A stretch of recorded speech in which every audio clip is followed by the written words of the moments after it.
Hi folks, I'm Matt and welcome to My Expanded Universe, a show where I go through the entire EU in chronological order as best I know how. Folks, it's time to take a little breather and move back to the tales from Jabba's palace. I'm going to talk about two little short tales today. The first one is, and then there were some, it's the Gamorrean's Tale by William Wu. Basically, Gartog, who's a Gamorrean detective, is trying to figure out why a certain string of murders are happening around Jabba's palace. And this is prior to Luke coming in, and then of course it's going to go into after. If you think about this, you're thinking, oh wow, Matt, yeah, a Gamorrean detective. This is going to be super interesting. It's a fantastic story. It's a fantastic story. I thought the same thing too. I was like, oh, a Gamorrean, you know, and I rolled my, because remember, Piggy, Aaron Alston didn't exist back then. And I was like, oh, what is this? And so I was going to read it, but I was like, my excitement level had basically tiered down a lot. And when I read it, it's great. It's great. Now, a lot of these tales from Jabba's palace do coincide with other stories, and they mesh the stories together. Like sometimes, like this story, you're going to find out who the murderer is later on. I think it's in another tale. They may have revealed it here. I can't remember. But it melds into another tale as well from the murderer's point of view and everything. And there's a lot of times that all these tales did this. They mix in, they kind of combine their stories. Mos Eisley did it a whole lot. And Bounty Hunters did it too, a little bit. But Tales from Jabba's Palace intermingles these characters and has their stories cross over. And this is one of them that's going to cross over, and it's going to be huge. I love this story. And Gartog is an actual really, really interesting Gamorrean. Never thought I'd say that. The next one is called Old Friends. It's the story of Effet Mon. It's written by Kenneth C. Flint. Now, Effet Mon on the set of Return of the Jedi was nicknamed Elephant Man because he looked like a miniature little elephant alien creature. And so that's how the name Effet Mon got created for the character. Now, in the expanded universe, we find out that Effet Mon is old friends with Jabba. He's always been around for Jabba.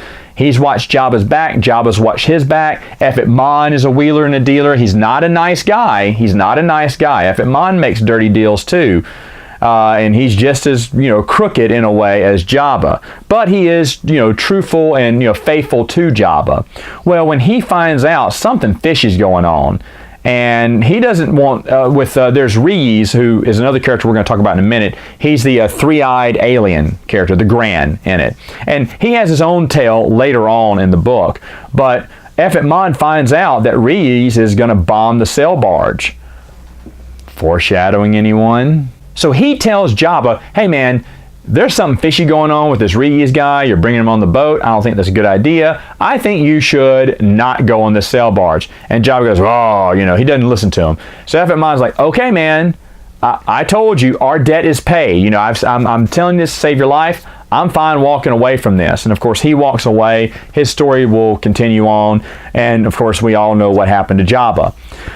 Now, this is very interesting, a very interesting short story, because I believe Kenneth C. Flint actually not only watched the movie again, but I believe he read the Return of the Jedi novel. The reason I say that is, if you have the Return of the Jedi novel, there is a scene in there where Effet Mon confronts Reese and they're arguing. He confronts him on the sail barge. Now, what are they arguing about? We don't know, but Kenneth C. Flint may have read that in the Return of the Jedi novel and going, maybe I'll make a story out of that.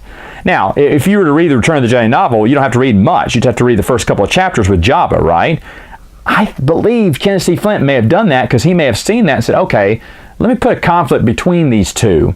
And that's very interesting. Now, if you have the 3-in-1, Star Wars novels, 4, 5, and 6 in one bound copy, I tracked it down. My copy has it on page 381 is where I found it. But if not, you can skim and find it. I skimmed around and found it.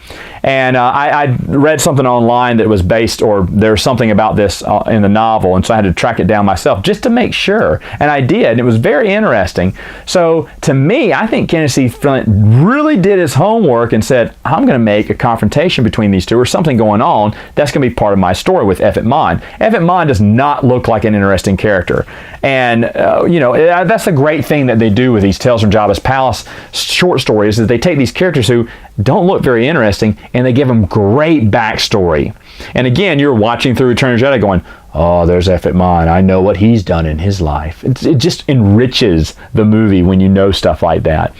So it's a great story. It is worth your time. Later on, we'll talk about the Tale of Reeves. But for now, those are all that I have for you today. See you next time with another video.